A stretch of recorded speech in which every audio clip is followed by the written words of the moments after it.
سورہ آل عمران آیت نمبر 104۔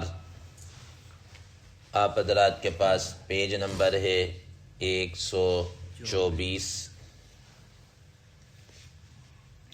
اعوذ باللہ من الشیطان الرجیم، بسم اللہ الرحمن الرحیم۔ وَلْتَكُن مِّنكُمْ أُمَّةٌ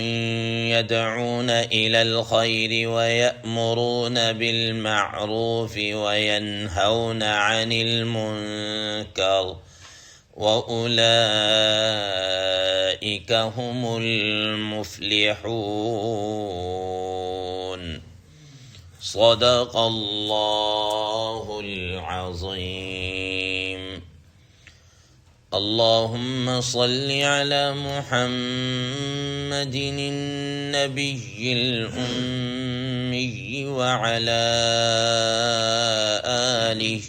وسلم تسليما كثيرا كثيرا۔ محترم سامعین کرام، اس آیت مبارکہ کا ترجمہ اللہ تبارک و تعالی ارشاد فرماتے ہیں، وَلْتَكُن مِّنكُمْ أُمَّةٌ، اور تم میں سے ایک ایسی جماعت ہو، يَدْعُونَ إِلَى الْخَيْرِ، جو نیکی کے کاموں کی طرف بلایا کرے، وَيَأْمُرُونَ بِالْمَعْرُوفِ، اور نیکی کے کاموں کا حکم دے، وَيَنْهَوْنَ عَنِ الْمُنكَرِ، اور برے کاموں سے روکا کرے، وَأُولَئِكَ هُمُ الْمُفْلِحُونَ، اور ایسے لوگ ہی کامیاب ہیں۔ محترم سامعین کرام، کل کے درس میں ہم نے اس آیت کے متعلق ابتدائی گفتگو کی، اب ہم اپنی بات کو آگے بڑھاتے ہیں۔ محترم سامعین کرام، اس آیت مبارکہ میں وہ جو ایک گروہ، ایک جماعت کہا کہ وہ ایک ہونی چاہیے جو نیکی کے کاموں کا حکم دے، اس کے ذمے 3 کام اس آیت مبارکہ میں لگائے گئے ہیں۔ پہلے نمبر پر یدعون الی الخیر، کہ وہ خیر کے کاموں کی طرف بلانے والی ہو۔ دوسرے نمبر پر امر بالمعروف، اور تیسرے نمبر پر نہی عن المنکر۔ عموماً امر بالمعروف اور نہی عن المنکر یہ ساتھ ساتھ ہی ہوتے ہیں۔ تو اب یہ 3 کام اس جماعت کے ذمے اللہ تبارک و تعالی نے لگائے ہیں۔ اب ان میں سے سب سے پہلا کام جو یدعون الی الخیر، کہ وہ خیر کی طرف بلانے والے ہوں۔ اب خیر سے مراد کیا ہے؟ حضرات مفسرین کرام رحمہ اللہ فرماتے ہیں، علامہ ابن کثیر رحمہ اللہ نے جیسا کہ ذکر کیا، وہ یہ فرماتے ہیں کہ خیر سے مراد خود رسول اللہ صلی اللہ تعالی علیہ وسلم نے فرمایا، ہوا اتباع القرآن و سنتی، الخیر ہوا اتباع القرآن و سنتی، کہ خیر کیا ہے؟ کہ وہ قرآن مجید کی اتباع کرنا اور میری سنت کی اتباع کرنا۔ گویا کہ قرآن مجید اور رسول اللہ صلی اللہ علیہ وسلم کی سنت کی پیروی کرنا یہ خیر ہے۔ اب یہ اس سے جامع معنی کوئی بات نہیں ہو سکتی جو رسول اللہ صلی اللہ تعالی علیہ وسلم نے خیر کی تعریف کے اندر بیان کر دی۔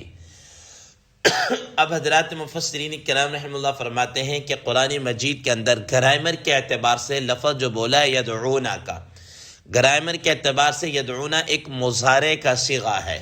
اور مضارع کی خاصیت یہ ہوتی ہے کہ اس کے اندر حال اور استقبال دونوں زمانے پائے جاتے ہیں۔ دونوں زمانے،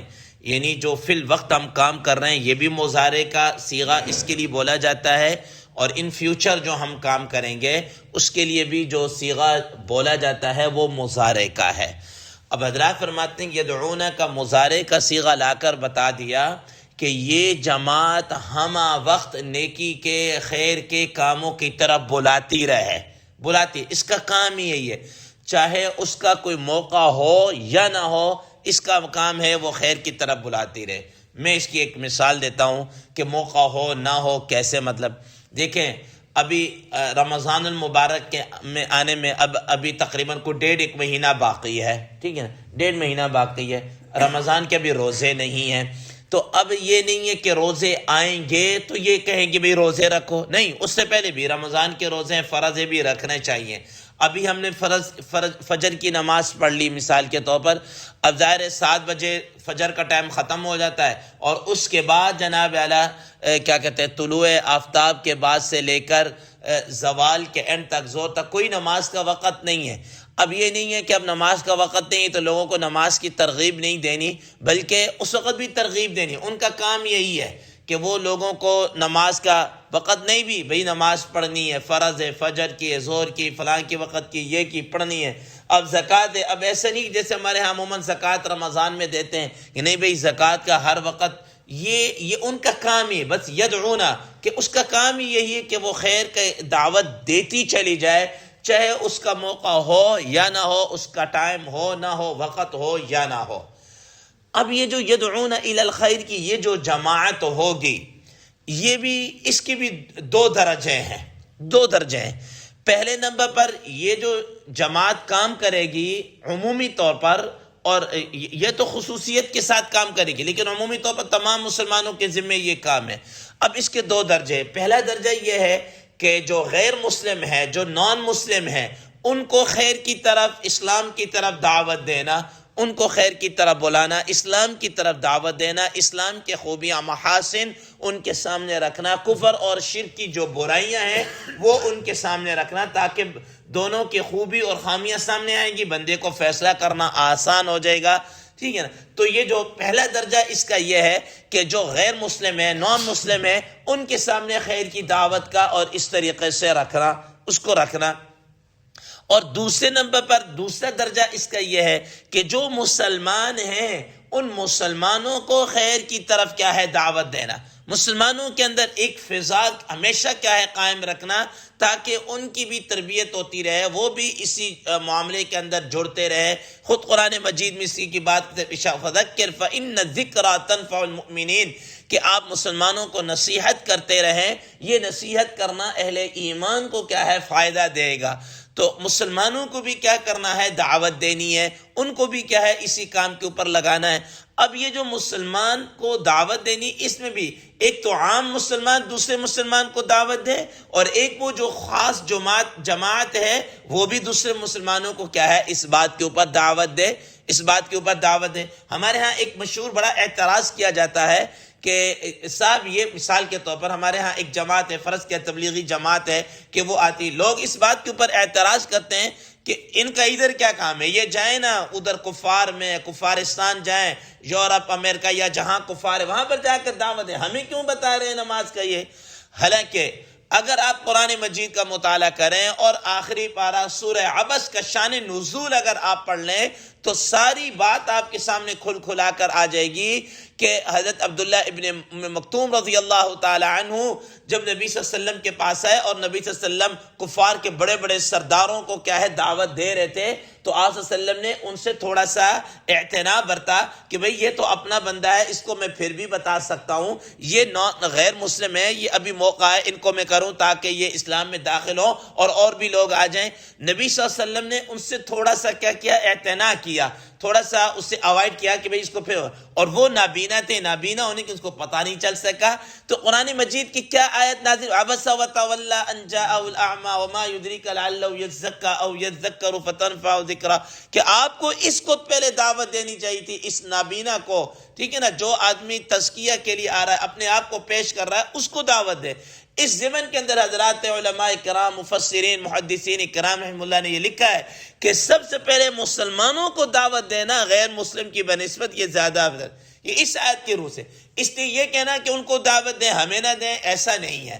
تو یہ دوسرا درجہ ہے کہ مسلمانوں کو دعوت کیا ہے دی جائے اور ان کو اس کی طرف کیا ہے بلایا جائے۔ پھر یہ جو مسلمانوں کے اندر دعوت ہے، اس کی بھی پھر آگے 2 کیٹاگریاں ہیں، 2 درجے ہیں، اس کے بھی 2 نوعیتیں ہیں، ٹھیک ہے نا۔ ایک نوعیت یہ ہے کہ مسلمانوں کو عمومی چیز کی طرف کیا ہے بلایا جائے، عمومی طور پر اخلاقیات، احکام، مسائل روزمرہ کے چھوٹے موٹے جو مسائل ہیں جس کے متعلق خود رسول اللہ صلی اللہ علیہ وسلم فرمایا کہ طلب العلم فریضۃ علی کل مسلم، او کما قال علیہ الصلوۃ والسلام، کہ ایک ہر مسلمان خواہ مرد ہو یا عورت ہو اس کے اوپر اتنا دین کا علم حاصل کرنا جس سے وہ اپنی روزمرہ کی زندگی کیا کر سکے، گزار سکے، حلال حرام کی جو ایک بیسک جو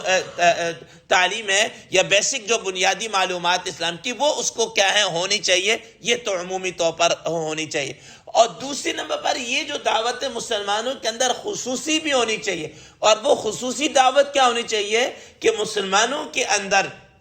ایسے علماء، ایسے ماہرین پیدا کیے جائیں جو قرآن و سنت کے کیا ہیں ماہر ہوں، جو لوگوں کے معاملات کو حل کر سکیں، جو جدید آنے والے مسائل کو قرآن و حدیث کی روشنی میں ایسے اسپیشل اور ایسے جناب علی افراد کو کیا کرنا، تیار کرنا، یہ مسلمانوں کی بھی کیا ہے ذمہ داری۔ یہ یدعون الی الخیر کے اندر کیا ہے آ رہا ہے، اور اسی کو قرآن مجید کی ایک اور آیت مبارکہ میں فرمایا فلولا نفر من کل فرقۃ منہم طائفۃ لیتفقہوا فی الدین، کہ وہ تفقہ فی الدین حاصل کرے، ایک جماعت ایسی ہونی چاہیے، ٹھیک ہے۔ تو یہ مسلمانوں کے اندر یہ دعوت الی الخیر کا یہ پہلا سبب۔ اب دوسرے نمبر پر ہم بات کو آگے بڑھاتے ہیں، دوسرے نمبر پر آ گیا اب امر بالمعروف، اور تیسرے نمبر پر نہی عن المنکر، یہ عموماً یہ ساتھ ساتھ کیا ہے چلتے ہیں، یہ ساتھ ساتھ چلتے ہیں۔ اب امر بالمعروف اور نہی عن المنکر، اس کے بارے میں پہلے تو ہم یہ سمجھیں کہ معروف ہر وہ چیز کہلاتی ہے جس کی ہر دور کے اندر ہر نبی نے ترویج کی ہے، بتایا ہے کہ یہ کام کرنا ہے، رسول اللہ صلی اللہ علیہ وسلم نے اس کو کر کے بتایا، اور وہ نیکی کے ایسے کام ہوتے ہیں جو بڑے اوپن ہوتے ہیں، ہر ایک کو کیا ہے پتہ ہوتا ہے، ٹھیک ہے نا۔ اس اتنے اوپن ہونے کی وجہ سے ان کو معروف کہا جاتا ہے کہ وہ جانے پہچانے ہوتے ہیں۔ اور منکر ہر اس کام کو کہتے ہیں کہ جس پر رسول اللہ صلی اللہ علیہ وسلم نے نکیر، انکار فرمایا کہ یہ ٹھیک نہیں، یہ جائز، یہ ناجائز ہے، یہ حرام ہے، یہ ٹھیک نہیں، یہ درست نہیں، اس کو ایسا کرنا چاہیے، اس طرح، ٹھیک ہے نا۔ وہ منکر کے کام کہلاتے ہیں جو معاصی کے ہیں، اور اس طریقے سے، ٹھیک ہے۔ اب رسول اللہ صلی اللہ تعالی علیہ وسلم کی احادیث اور قرآن مجید کی آیات اس کے اوپر ہے کہ امر بالمعروف اور نہی عن المنکر ہمیں کیا ہے کرنا چاہیے۔ اب امر بالمعروف اور نہی عن المنکر کے اوپر خود قرآن مجید کے جیسے آگے چل کر ہم ایک آیت پڑھیں گے، کنتم خیر امت اخرجت للناس، تم بہترین لوگ ہو، لوگوں کے لیے نکالے گئے ہو، کس مقصد کے لیے؟ تأمرون بالمعروف وتنہون عن المنکر، کہ تم نے امر بالمعروف اور نہی عن المنکر کرنا ہے۔ یہ قرآن مجید کی ایک عمومی آیت ہے۔ رسول اللہ صلی اللہ تعالی علیہ وسلم کی حدیث مبارکہ فرمایا والذی نفسی بیدی، قسم اس ذات کی جس کے قبضے میں میرے جان ہے، کہ لتأمرن بالمعروف او لتنہون عن المنکر، کہ تم امر بالمعروف اور نہی عن المنکر کرتے رہنا، اگر تم نہیں کرو گے تو فرمایا لیوشکن اللہ یبعث علیکم عذابا، کہ اللہ قریب ہے کہ اگر تم اس کو چھوڑ دو گے تو اللہ تبارک و تعالیٰ کی طرف سے تمہارے پر ایسا عذاب آ جائے گا کہ پھر تم دعا کرو گے تو فلا یستجیب لہ، تدعونہ فلا یستجیب لہ، کہ تم دعا مانگو گے اللہ تعالیٰ سے تمہاری دعا کو کیا ہے قبول نہیں کیا جائے گا۔ اگر یہ تم امر بالمعروف نہی عن المنکر چھوڑ دو گے تو ایسا ہوگا۔ ایک اور حدیث مبارکہ میں آتا رسول اللہ صلی اللہ تعالی علیہ وسلم فرمایا کہ اگر کسی قوم کے اندر ایک آدمی ہے وہ برائی کا کام کر رہا ہے اور لوگ اس پر قدرت رکھتے ہوئے، اختیار رکھتے ہوئے کہ اس کو نہیں روک رہے، تو فرمایا کہ ایسے ساری قوم کے اوپر اللہ کا کیا ہے عذاب آ جائے گا، سب لوگوں پر کیا ہے اللہ کا عذاب آ جائے گا۔ محترم سامعین کرام، اب بات ابھی اور بھی بڑھ رہی ہے، ابھی انشاءاللہ اس پر مزید کل بھی تھوڑی سی گفتگو کریں گے، تو ما بقی انشاءاللہ کل اس کے متعلق ذکر کیا جائے گا۔ اللہ تبارک و تعالی عمل کی توفیق عطا فرمائے۔ وآخر دعوانا ان الحمدللہ رب العالمین۔